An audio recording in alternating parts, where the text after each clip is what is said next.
Hi there. In this episode of the Crucifixion of Jesus Christ, we're going to look at another sheikh who is trying to tell us the meaning of Surah 4, Ayah 157. Nigerian Muslims, the question is still begging your answer.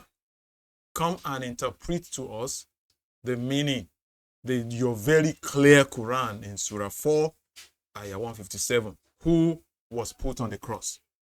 Who was put on the cross? Was it Isa ibn Maryam? Was it another person? How did Allah make it to appear unto the disciples that somebody was on the cross? That is what we're asking you to come and tell us. And we've been going through the reactions, the responses of sheikhs. Today I'm going to bring another sheikh. We've looked at a sheikh from the Americas. He is from Canada, Sheikh Shabir Ali. We've looked at another Da'i from Europe, Adnan Rashid. Now let's go to the Middle East. Let's go to Pakistan. We're going closer and closer to the very home, the birth of Islam. Maybe we're going to get somebody to give us the response. So today I'm bringing Sheikh Imran Hosein from Pakistan. So Sheikh Imran Hosein. So how did the crucifixion, how did it happen?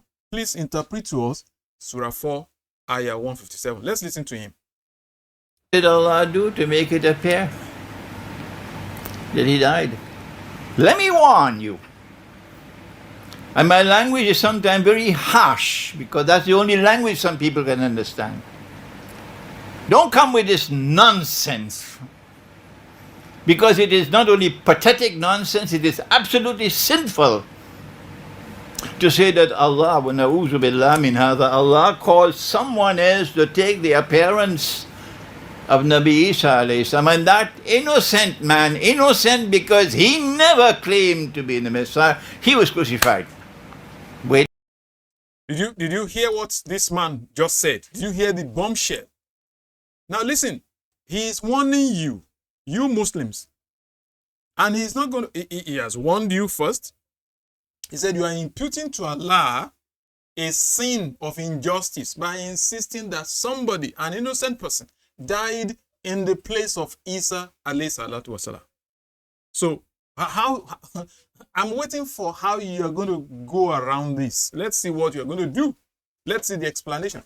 Particularly, I am concentrating on Nigerian Muslims, you ignorant ones. Do you see how your brothers all over the world are struggling?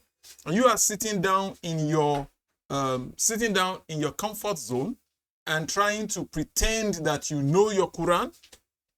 Okay, let's Sheikh Imran. He has more warnings to give to you. Let him continue. Wait for judgment day with that nonsense. Pathetic nonsense. Did you hear what he said? Wait for the judgment day with that pathetic nonsense. Nonsense. He said, my language is sometimes harsh. Why is his language harsh? Because something has blocked your ears. When I did a video and I said Islam stops people from reasoning, I think some people came to my channel and started saying blah, blah, blah, blah, blah. Now, here is a fellow Muslim who knows that you don't reason. And therefore, he is warning you that on the day of judgment, you're going to face Allah. Judgment day with that nonsense. Pathetic nonsense. It's not there in the Quran. It's in your imagination. Wow. It's not there in the Quran. It's not there. That pathetic nonsense that somebody else died in the place of Isa, it's not in your Quran. It's in your imagination. Nigerian Muslims, we're still waiting for any of you to give us the correct interpretation of Surah 4, Ayah 157. Remember, your Quran is very clear. It's Mubin. That's why it is. And yet it took the world of Islam by storm. What a brainwashed ummah we are today. Oh goodness. Wow. Brainwashed ummah. This interpretation took the whole of Islamic world by storm. What a brainwashed ummah. What a bunch of stupid idiots. That's what he's saying. You're brainwashed. You're brainwashed. You're brainwashed.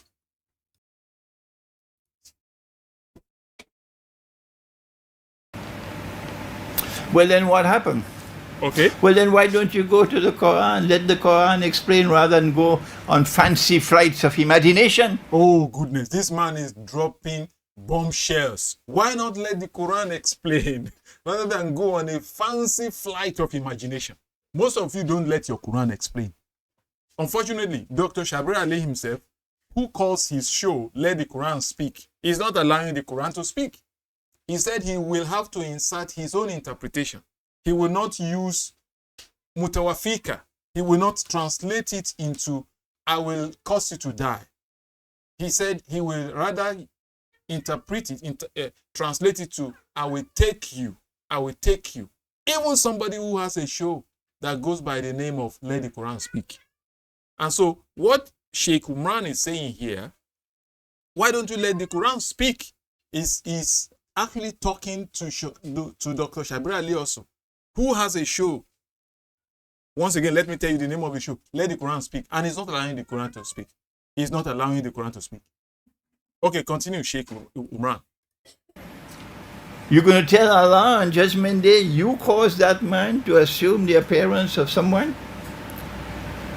And he who never claimed to be the Messiah, he was crucified. That is an act of injustice. Oh, goodness. You attributing injustice to Allah? What foolishness. Ah! Oh, my goodness. What foolishness. What foolishness. By insisting that somebody died in the place of Isa, you're being foolish. You're being stupid.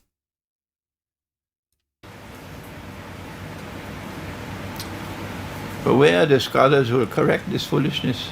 Oh. He said, they are the scholars who will correct the foolishness. They are the ones. And I hope you're going to listen to your scholars. Okay, so let's listen to the correction. That's why I have to be so forceful in my language. Oh.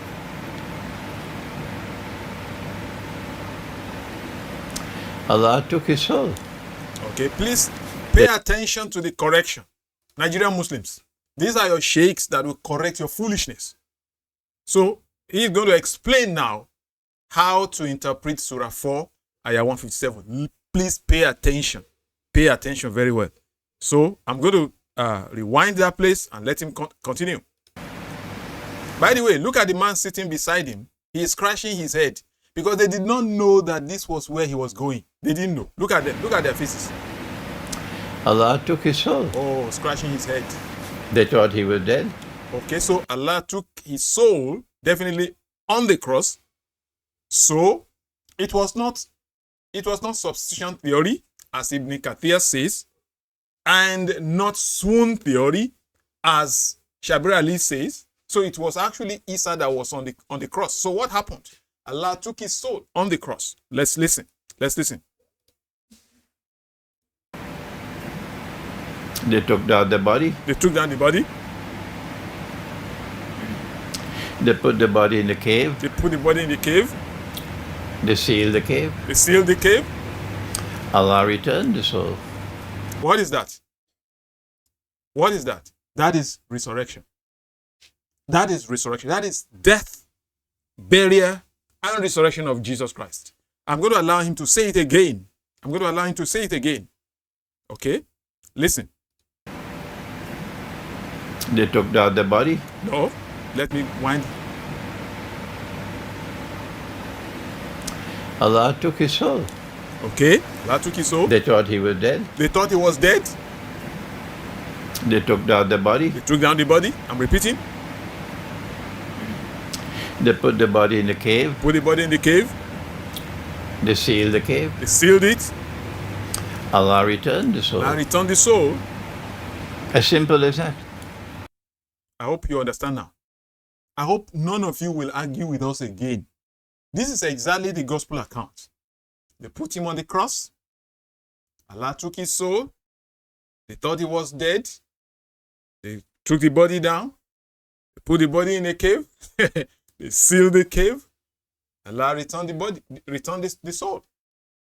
How is that different from any gospel account? How? That is basically the crucifixion, the burial, and the resurrection of Jesus Christ. What else are you looking for? But because you are, the man is going to warn you again because you are stubborn. Nobody knew that the soul was returned. Yeah. And Allah raised him. So, after that, ascension. Allah raised him. Ascension. How is that different from our own account? But he's going to warn you. But let me warn you one more time. Sheikh, I hope they are going to listen to you. Please warn them again. Warn them again. But let me warn you one more time. Okay, warn them again. They are deaf. Listen. But let me warn you one more time. Yeah. If you stick with this theory of substitution, you are going to be in a pathetic state on Judgment Day. Period. Period. What else are you waiting for? If you stick with this theory of substitution, you will be in a pathetic state on Judgment Day. I think I should close it here. No, what else are we looking for? What else? There's nothing more. There's nothing more. Let me warn you one more time. Wow. This is a simple explanation from the... What did Allah do to make it a... That's it. That's just the simple explanation of Surah 4, Ayah 157. Now over to you, Nigerian Muslims. If you think you have your own explanation after the warning of your Sheikh Imran